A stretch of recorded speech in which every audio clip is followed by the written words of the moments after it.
Good evening, friends. I welcome you all on the Parishram Vidyapeeth. Today we are going to start a most important series, that is a previous year's question series, जो कि हम polity के subject से start करेंगे। और इस subject में हम स्टार्ट करें तो इसमें टॉपिक फंडामेंटल राइट से स्टार्ट करेंगे। हम सबसे पहले बेसिकली हम देखें तो PYQ जो है वो बहुत इंपॉर्टेंट है आपको प्रीलिम्स के लिए सॉल्व करने के लिए। ये आपका बेसिक फाउंडेशन बनाते हैं, ठीक है। तो टाइम वेस्ट किए बिना स्टार्ट करते हैं। बेसिकली पहला क्वेश्चन जो पूछा जा रहा है, it is about right to privacy, right. कि हम देखते हैं कि constitution which article of the constitution of India has supreme court of India placed right to privacy, ठीक है। राइट टू प्राइवेसी की जब हम बात कर रहे हैं तो सीधा सीधा वो पुट्टा स्वामी केस के ऊपर हमको देखने को मिल रहा है। It is under article 21, right. So option D would be the correct answer. कि हम देखें तो राइट टू प्राइवेसी जो है वो आर्टिकल 21 राइट टू लाइफ के अंदर रखी गई है, right to life and personal liberty. और साथ ही साथ इसमें हम बात करें तो मेनका गांधी केस में ये भी देखा गया था कि इट इज़ नॉट इट, इसमें पर्सनल लिबर्टी भी जोड़ दी गई थी। And article 21 is not merely a life existence होना चाहिए, but not merely a animal existence but human existence, ठीक है। मेनका गांधी केस से ये रिलेटेड है। तो जब राइट टू प्राइवेसी की बात हो रही है तो इट इज अंडर आर्टिकल 21, ठीक है। सिंपल क्वेश्चन था, 2024 में पूछा गया है। नाउ नेक्स्ट हम देखें तो 2023 में पूछा गया है। It is related to supreme court of India has held some reservation के ऊपर है, ठीक है। तो सुप्रीम कोर्ट ऑफ इंडिया ने रिजर्वेशन पॉलिसीज जो आर्टिकल 16(4) के अंदर बनी हुई हैं is limited by the article 335 for maintenance of efficiency of the administration, ठीक है। तो सुप्रीम कोर्ट ने बोला है कि आर्टिकल 16(4) के अंदर जो आप एम्प्लॉयमेंट से रिलेटेड रिजर्वेशन देते हैं उसमें मेरिट का ध्यान रखा जाना चाहिए, ठीक है। सही बात है, मेरिट का ध्यान रखा जाना चाहिए। अभी अफर्मेटिव असर्शन वाला क्वेश्चन है, ठीक है। तो इसमें हम बात करें तो 335 आर्टिकल क्या बोलता है of the constitution defines term efficiency of administration. तो आर्टिकल 335 में डिफाइन किया हुआ है कि भाई एफिशिएंसी मतलब क्या, ठीक है। तो आर्टिकल 16(4) रिजर्वेशन प्रोवाइड कर रहा है, लेकिन उसमें रिजर्वेशन किसको रिजर्वेशन मिलेगा, लेकिन मेरिट को ध्यान में, एफिशिएंसी को ध्यान में रखना चाहिए, ऐसा सुप्रीम कोर्ट ने बोला। और एफिशिएंसी कहाँ पे डिफाइंड है, स्टेटमेंट 2 का कहना है आर्टिकल 335 के अंदर। तो आपको इसका आंसर बताना है, जल्दी से कमेंट करके बताइए, उसके बाद हम आंसर के ऊपर चलेंगे, ठीक है। तो इसमें हम देखें तो ऑप्शन सी जो है वो करेक्ट होगा, ठीक है। अब ऑप्शन सी क्यों, कि पहला स्टेटमेंट करेक्ट है और दूसरा स्टेटमेंट रॉन्ग है। पहला स्टेटमेंट करेक्ट क्यों है, क्योंकि आर्टिकल 16(4) के अंदर रिजर्वेशन तो है, किसमें है, पब्लिक एम्प्लॉयमेंट में है। लेकिन आर्टिकल 335 जो बोलता है वो बेसिकली एफिशिएंसी की तो बात कर रहा है, बट एफिशिएंसी को उसने डिस्क्राइब नहीं किया है कि एफिशिएंसी मतलब क्या, कि एफिशिएंसी क्या होती है। तो एज सच उसमें डिस्क्राइब नहीं है, ठीक है। So it does not define efficiency of administration. अगर हम इसमें जाके देखें तो इसमें क्या लिखा है, 335 कॉन्स्टिट्यूशन डिफाइंस, वर्ड पग लिखा है यहाँ पे, तो इसको ध्यान में रखिएगा, defines the efficiency of administration, but इसने डिफाइन नहीं किया है, ठीक है। प्रिसाइज लीगल डेफिनेशन, इसने सिर्फ एक कॉन्स्टिट्यूशनल डायरेक्शन दिया है कि भाई पर्टिकुलरली मेंटेनेंस ऑफ एफिशिएंसी होनी चाहिए, बट एफिशिएंसी मतलब क्या है वो नहीं बताया गया है, ठीक है। तो ये ध्यान में रखिएगा। So option C would be the correct answer. Now moving to next, 2023 में आपसे पूछा गया है कि according to constitution of India central government has a duty to protect states from internal disturbance, ठीक है। तो जब इमरजेंसी आती है, नेशनल इमरजेंसी, तो हम बात करें इमरजेंसी का प्रोविज़न आर्टिकल 352 के अंदर है, ठीक है। नेशनल इमरजेंसी के बारे में है, एक्सटर्नल इमरजेंसी खासकर और इंटरनल डिस्टर्बेंस की बात की गई, ठीक है। Then constitution of India exempt states from providing legal counsel to person being held for preventive detention.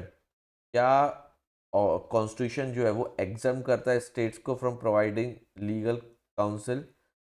दूसरा बात, prevention of terrorism act 2002 confession of accused before the police can not be used as evidence.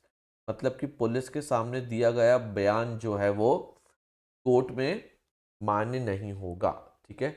मोटा मोटा ये समझ पा रहे हैं, पर एक बात ध्यान रखिएगा, ये बोला गया है under the prevention of terrorism act, अलग अलग एक्ट के अंदर अलग अलग बातें कही गई हैं। ये जो बोला गया पुलिस के सामने दिया गया बयान मान्य नहीं होगा, लेकिन according to prevention of terrorism act कैसा कहता है। ठीक है, तो अभी इसमें कितने स्टेटमेंट सही हैं बताइए, ये कमेंट करके बताइए इसमें कितने स्टेटमेंट सही हैं। में हम बात करें तो सिर्फ एक स्टेटमेंट सही है, जो कि पहला वाला है। क्यों? क्योंकि कॉन्स्टिट्यूशन जो बोलता है कि भाई it is a duty of the centre to protect the state from external aggression as well as internal disturbances, that is again article 352। Statement 2 की हम अगर बात करते हैं तो it is a preventive detention. ठीक है, तो प्रिवेंटिव डिटेंशन की जब हम बात करते हैं तो it is basically a communication of ground और रिप्रेजेंटेशन जो है वो बेसिकली एग्जेम्प्ट करता है स्टेट को प्रोवाइडिंग लीगल काउंसिल। ठीक है, यही कहा गया था, constitution of India exempt states from providing legal council person being held. गलत बात है। ठीक है, एग्जेम्प्ट नहीं करता, लीगल काउंसिल देना पड़ता है। ठीक है, तो ये नॉट कॉन्स्टिट्यूशनल एग्जेम्पशन है। ठीक है, तो ये एक प्रकार से रॉन्ग स्टेट। दूसरी बात, आर्टिकल स्टेटमेंट 3 की जब हम बात कर रहे हैं तो ये सीधा सीधा स्टेटमेंट गलत है। क्यों? कि पुलिस के सामने दिया गया बयान एडमिसिबल नहीं है, मान्य नहीं है, लेकिन under the evidence law, evidence law के अंदर यहाँ पे कौन सा बोला गया है? According to prevention of terrorism. Evidence act के अंदर दिया गया बयान मान्य नहीं है, लेकिन प्रिवेंशन ऑफ टेररिज्म एक्ट के अंदर दिया गया बयान मान्य। कि ये भी गलत है, ये भी गलत है, और सिर्फ एक स्टेटमेंट सही है। Now moving to next question, 2021 में पूछा गया है, that is legislation which confirms on the executive or administrative authority are unguided and discretionary power की बात कही गई है कि ऐसा कौन सा आर्टिकल है जो अगेंस्ट द डिस्क्रिशनरी, जो डिस्क्रिशनरी पावर को uncontrol discretionary power in the matter of application of law violates one of, जो डिस्क्रिशनरी पावर हमारे एग्जीक्यूटिव और एडमिनिस्ट्रेटिव अथॉरिटी को दिया गया है, कौन सा आर्टिकल है जो उसको वायलेट कर रहा है? ये तो obviously article 14, right to equality. Equality की बात की गई है। राइट टू इक्वालिटी मतलब क्या साहब? जितने भी इंडिया के अंदर सिटीजन है, नॉन, सबको बराबरी का अधिकार मिलता है। बट यहाँ पे क्या है, डिस्क्रिशनरी पावर होने के कारण यहाँ पे राइट टू इक्वालिटी का उल्लंघन होता है। ठीक है, सही बात है। आर्टिकल 14 देखिए, embodies equality before the law and equal protection of the law, so it violated when law creates arbitrary unguided and uncontrolled discretion. ठीक है, बेसिकली बाकी की हम बात करें 32 दूसरे आर्टिकल्स की, 28 जो है वो आपका रिलीजन से है, 32 कॉन्स्टिट्यूशनल रेमेडी से, और 44 यूनिफॉर्म सिविल कोड से। तो यही आर्टिकल जो है वो रेलिवेंट बचता है। Article right to privacy article जो है वो 2021 में अगेन पूछा गया था, 24 में भी, 21 में भी। It is related to article 21, Puttaswamy judgment आया था इस समय। ठीक है, तो राइट टू प्राइवेसी जो है वो आर्टिकल 21 से लिंक्ड है, देख चुके हैं हम। ठीक है, option C. Now moving to next, 2021 में ये क्वेश्चन पूछा गया है कि what is the position of right to property. Right to property अगर हम देखें तो under the 44th constitutional amendment act, right to property को फंडामेंटल राइट से हटा के कॉन्स्टिट्यूशनल राइट बना दिया गया था अंडर आर्टिकल 300A। तो अब आर्टिकल 300A के अंदर ये एक कॉन्स्टिट्यूशनल राइट है, ये एक लीगल राइट है, बट फंडामेंटल राइट नहीं है। तो आंसर क्या होगा? बी होगा। It is legal right available to any person. ठीक है, थोड़ा पॉज लेके आप पहले पढ़ा कीजिए पूरे क्वेश्चन को, उसके बाद खुद से सॉल्व करने को देखा कीजिए, तो उसके बाद आंसर पे जाया कीजिए। तो ऑप्शन बी होगा। ठीक है, ये एक लीगल राइट और एक कॉन्स्टिट्यूशनल राइट है, फंडामेंटल राइट नहीं। 44th कॉन्स्टिट्यूशनल अमेंडमेंट के बाद कमेंट करके बताइएगा 44th कॉन्स्टिट्यूशनल अमेंडमेंट एक्ट कब आया था। ठीक, तो नेक्स्ट इज क्वेश्चन नंबर 7। इस पे हम बात करें तो फंडामेंटल राइट्स जो है it incorporate against untouchability as a form of discrimination. ठीक है, तो ऐसा कौन सा फंडामेंटल राइट्स है जो इनकॉर्पोरेट्स अनटचेबिलिटी? ठीक है, अनटचेबिलिटी के लिए बात कर रहा है। तो it is right against exploitation, freedom, constitutional remedy और इक्वालिटी। बताइए। तो बेसिकली यहाँ पे कंफ्यूजन क्रिएट होगा। देखिए यहाँ पे अनटचेबिलिटी जो है वो आर्टिकल 17 से रिलेटेड है, और जब हम बात करें तो 6 फंडामेंटल राइट होते हैं टोटल। वैसे हम 12 से 35 कहते हैं आर्टिकल्स फंडामेंटल राइट्स के, बट एक्चुअली 6 फंडामेंटल राइट है। मुझे पहला फंडामेंटल राइट है वो 14 से 18 तक है, that is called right to equality. और जो अनटचेबिलिटी दिया गया है वो 17 के अंदर दिया गया है। तो देयरफॉर ये 17 जो है वो 14 से 18 के बीच में आ रहा है। So it is under the right to equality. और राइट टू एक्सप्लॉइटेशन जो है वो 23 और 24 में है, या फैक्ट्री वर्कर्स के ऊपर, चाइल्ड लेबर के ऊपर, ह्यूमन ट्रैफिकिंग के ऊपर, ये है एक्सप्लॉइटेशन। ठीक है। तो अनटचेबिलिटी जो है वो राइट टू इक्वालिटी के अंदर आता है। ठीक है, आंसर डी। क्लियर है। चलिए, तो नेक्स्ट इज 2020 में पूछा गया है कि universal declaration of Human rights के अंदर, ठीक है, फंडामेंटल राइट्स के अलावा कौन कौन से जो पार्ट है कॉन्स्टिट्यूशन के वो आते हैं, प्रियम्बल, डीपीएसपी और फंडामेंटल ड्यूटीज। तो right and universal declaration human right जो 1948 में आया था, ह्यूमन राइट्स रिलेटेड, तो उसमें ये तीनों ही चीज़ आती हैं, प्रियम्बल भी, डीपीएसपी भी और फंडामेंटल ड्यूटीज भी। वो जो है बेसिकली सोशल, पॉलिटिकल, इकोनॉमिक सारी चीज़ को कवर करता है। Therefore answer is option D. ठीक है। देखिए, universal declaration of human right spirit जो बात करता है वो फंडामेंटल राइट्स की बात कर रहा है, प्रियम्बल की कर रहा है, डीपीएसपी की कर रहा है, ह्यूमन डिग्निटी की कर रहा है, फंडामेंटल ड्यूटीज़ की कर रहा है। ठीक है। देयरफॉर तीनों स्टेटमेंट सही। तो therefore option D is correct. Then which article of the Constitution of India safeguards one to right to marry a person of his choice? Clear. Right to marry किस आर्टिकल के अंदर कोई भी व्यक्ति जो है उसका यूज कर सकता है? आर्टिकल 19। ठीक है, अब बताइए, कमेंट करके बताइए। आर्टिकल 19 जो है वो फ्रीडम से रिलेटेड है, तो कायदे से तो यही होना चाहिए कि भाई फ्रीडम हमको है तो हमको फ्रीडम होनी चाहिए कि हम कोई भी अपना पार्टनर चुन सकते हैं। ठीक है। But it is a freedom related to freedom of speech. ठीक है। Freedom of speech and expression, freedom of movement, freedom of profession, freedom of association, ये सब की बात की गई है आर्टिकल 19 के अंदर। लेकिन आर्टिकल 21 के अंदर हम बात करें, it is not just limited to right to life but it also personal liberty. तो यहाँ पे जो राइट टू मैरी आ रहा है वो पर्सनल लिबर्टी के अंदर आएगा कि भाई मेरी लिबर्टी है, मैं जो चाहूँ कर सकता हूँ अगर मैं बालिग हो गया हूँ तो। राइट टू मैरी जो है वो आर्टिकल 21 के अंदर आएगा, नहीं ना कि आर्टिकल इनके अंदर। करेक्ट आंसर होगा ऑप्शन बी। ठीक है। तो option B would be correct answer. Right to marry जो है वो आर्टिकल 21 के अंदर आएगा, due to personal liberty, not the right to freedom. The next is right to privacy. Right to privacy की हम बात करते हैं, so is protected as an intrinsic part of right to life and personal liberty. ठीक है। Again right to privacy जो है वो आर्टिकल 21 के अंदर अगेन रिपीट हुआ है 2018 में भी। देखिए, तो राइट टू प्राइवेसी के ऊपर क्वेश्चन 2018 में पूछा गया है, 18 के बाद 21 में पूछा गया है, और 21 के बाद फिर 24 में भी पूछा गया, 3-3 साल के गैप में। ठीक है। तो आसान क्वेश्चन था, सी आंसर होगा इसका, करेक्ट सी आंसर है। ठीक।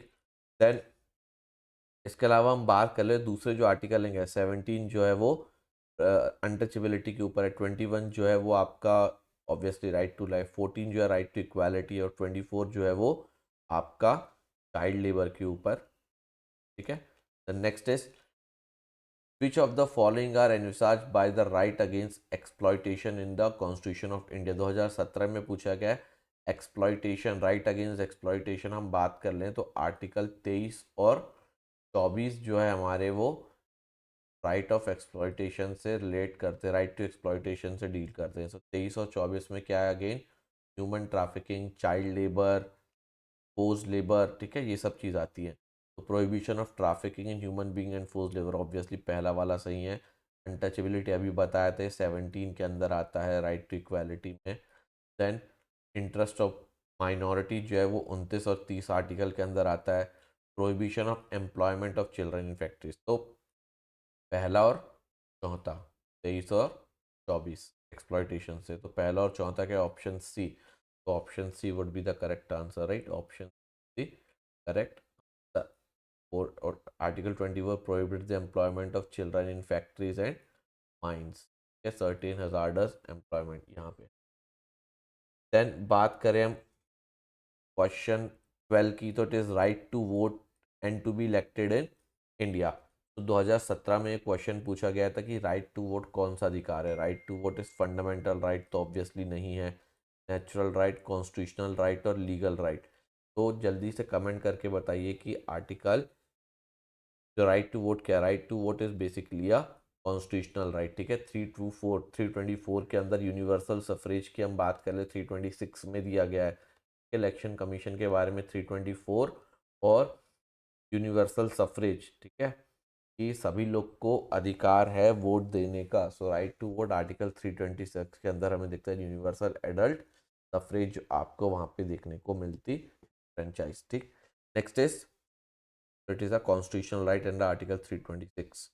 Next is question number 13 that is right to education, equal access to public service and right to food. So 2011 में पूछा गया है Universal declaration of Human Rights. जब हम बात कर रहे हैं तो इसके अंदर कौन कौन सी चीज़ आ रही है, एजुकेशन, फूड, पब्लिक सर्विस। तो ऑब्वियसली जब भी अच्छी अच्छी बातें करें तो अच्छी अच्छी बात सब आएगी, कुछ गिन चुन के नहीं आएगी। तो obviously answer D is the correct, because हम बात करें universal declaration of human right की, तो उसके अंदर it deals with civil, political, economic and the social right, सब पे वो डील करता, ठीक है।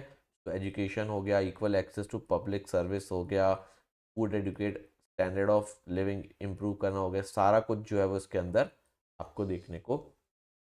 नेक्स्ट हम बात करें 14 की, तो इन इंडिया के अंदर हम बात कर ले religious sect and communities given the status of national minority। इसके एडवांटेज क्या क्या है 2011 में आया कि it can establish and administer exclusive educational institution, ठीक है। सो आर्टिकल 29 जो माइनॉरिटीज़ हैं वो अपना एक्सक्लूसिवली एजुकेशनल इंस्टीट्यूशन ओपन कर सकते हैं, तो आर्टिकल 20 करेक्ट है। President of India automatically nominates a representative of community to Lok Sabha. क्या माइनॉरिटी स्टेटस मिलने से प्रेसिडेंट उनको नॉमिनेट करते हैं? नहीं, गलत आंसर है, तो गलत स्टेटमेंट है। It can derive benefit from prime minister, ठीक है। प्राइम मिनिस्टर का जो 15 पॉइंट प्रोग्राम है, एजेंडा है, जो इंदिरा गांधी गवर्नमेंट के समय आया था, वो अभी भी चालू है बेसिकली। तो ये 15 पॉइंट प्रोग्राम को लागू करता है। तो ये पहला और तीसरा स्टेटमेंट सही है, so answer would be C, ठीक है। आसान था। फंडामेंटल राइट को आपको पूरे पता होने चाहिए किस आर्टिकल के अंदर क्या है, तो ये आसान हो जाता है। तो option C correct, that is national minority status जो है जिनको भी मिला है वो अपना स्कूल जैसे कि खोल सकते हैं, जैसे कि हम मदरसा की बात करें, ठीक है, रिलीजियस टीचिंग की बात करें, ठीक है, तो वो उसी के अंदर आते हैं आर्टिकल 20। इस माइनॉरिटी होने का मतलब सीधे सीधे वो नॉमिनेशन के हकदार नहीं हो जाते हैं पार्लियामेंट में, तो ये गलत बात है।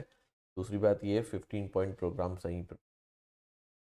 ठीक, next is basically writ of prohibition. Prohibition there are 5 writs देखते हैं हम, ठीक है। आर्टिकल 32 के अंदर कॉन्स्टिट्यूशनल रेमेडी के अंदर there are 5 writs which can be issued by Supreme Court and the High Court both.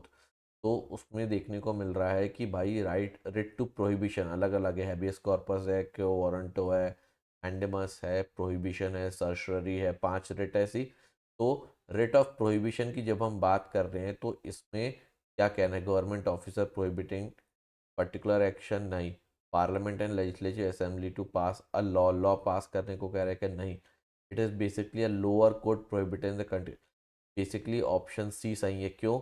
Writ of prohibition, prohibition मतलब कि रोकना, रोकना मतलब किसको, हायर अथॉरिटी कोर्ट जो है वो लोअर अथॉरिटी कोर्ट को रोकेगा। क्यों? क्योंकि वो अपनी सीमा से बाहर जाके काम करते हैं, जब उनकी अथॉरिटी जहाँ पे नहीं है वहाँ पे भी वो काम कर रहे हैं, तो इसलिए उसको प्रोहिबिट किया जाता है, ठीक है। तो option C is the correct answer. Is a preventive writ issued by the Supreme Court और अ हाई कोर्ट। किसको करते हैं इशू? सबॉर्डिनेट कोर्ट को या ट्रिब्यूनल को। क्यों करते हैं? To stop it from continuing proceedings in a matter where it has no jurisdiction, जहाँ पे उनका कुछ भी जुरिस्डिक्शन नहीं है वहाँ पे उसको रोकने के लिए जो है वो इशू किया जाता है। And it is basically illegality को ख़त्म करने के लिए, ठीक है, अनलॉफुल प्रोसीडिंग को रोकने के लिए। The next is with reference to writ issue by the court in India, consider the following। जो रिट इशू की जाती है कोर्ट के द्वारा, उसमें हमें कंसिडर करना है, 2022 में पूछा गया है, mandamus will not lie against private organization, ठीक है, मैंडेमस बाय, मैंडेमस भी कमांड होता है, ठीक है, तो कमांड क्या प्राइवेट अथॉरिटी को कर सकते हैं, ठीक है, mandamus will not lie against the company even though it may be a government company, ठीक है। तो अब क्या गवर्नमेंट कंपनी तब भी उन पे कमांड नहीं हो सकता है, गवर्नमेंट कंपनी मतलब पब्लिक अथॉरिटी, तो ऑब्वियसली उस पर कमांड दे सकते हैं। Will not lie against the private organisation unless, obvious सी बात है कि भाई किसी प्राइवेट अथॉरिटी को आप कमांड नहीं दे सकते जब तक वो किसी पब्लिक ड्यूटी निभा ना रहा हो, ठीक है। तो फॉर एग्जांपल आप रिलायंस कंपनी को कमांड नहीं कर सकते, ठीक है। तो पहला स्टेटमेंट सही है, दूसरा स्टेटमेंट गलत है, ठीक है। तीसरा statement, any public minded person can be petitioner to move the court to obtain the writ of quo warranto, ठीक है। क्यो वारंटो बेसिकली होता है बाय व्हाट अथॉरिटी, ठीक है। तो किसी की भी अथॉरिटी को पूछी जा सकती है अगर वो पब्लिक ट्रस्ट में काम कर रहा है, तो कोई भी आके पूछ सकता है। तो फर्स्ट एंड थर्ड आपको सही देखने को मिल रहा है, that is option number C, ठीक है, सही बात है, option number C is the right answer. Mandamus is issued to enforce the public duty, ठीक है, सही बात है। Purely private body, private bodies के अगेंस्ट ही नहीं बोल सकता, तभी बोल सकता है जब वो कोई गवर्नमेंट या पब्लिक ड्यूटी को निभा रहा हो। क्यों वारंटो की हम बात कर ले, question the authority by which person holds a public office, जो पब्लिक ऑफिस को होल्ड कर रहा है उसी के लिए बात। Now last is basically which one of the following category of fundamental rights incorporates against untouchability.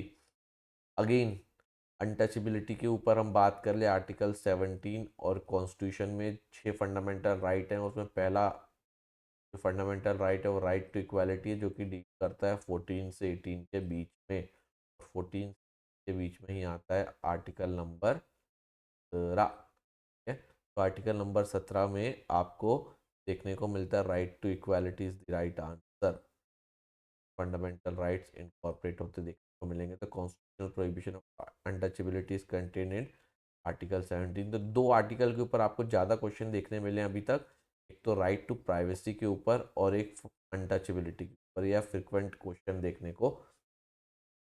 Then next is with reference to the constitution of India consider the following statement, ठीक है, 2019 में पूछा गया है कि no High Court shall have a jurisdiction to declare any central law to be constitutionally invalid, क्या कोई भी हाई कोर्ट किसी भी लॉ को इनवैलिड नहीं कह सकता, ठीक है, उसके पास जुरिसडिक्शन नहीं है, गलत बात है, वो कह सकता है, सुप्रीम कोर्ट और हाई कोर्ट दोनों कह सकते हैं, सबॉर्डिनेट कोर्ट नहीं कह सकते। ये स्टेटमेंट जो है वो गलत है, सुप्रीम कोर्ट हाई कोर्ट दोनों कह सकते हैं। And amendment to the constitution of India can not be called into question by Supreme court of India, गलत बात है। बेसिक स्ट्रक्चर आने के बाद केसवनंद भारती केस में 1973 में किसी भी जुडिशियल रिव्यू के थ्रू किसी को भी बेसिकली नल एंड वॉइड कह सकता है जो बेसिक स्ट्रक्चर को हैम्पर कर रहे हैं सुप्रीम, ठीक है। तो दोनों ही स्टेटमेंट गलत है, तो ऑप्शन वुड बी डी, ठीक है। Then both the statement is incorrect, जो बताया एक्सप्लेनेशन वही है कि भाई डिक्लेयर अनकॉन्स्टिट्यूशनल जुडिशियल रिव्यू का पावर सुप्रीम कोर्ट के पास है, और हाई कोर्ट भी रिट इशू कर सकता है अगर वो कोई भी चीज़ नल एंड वॉइड करार कर सकता, ठीक है।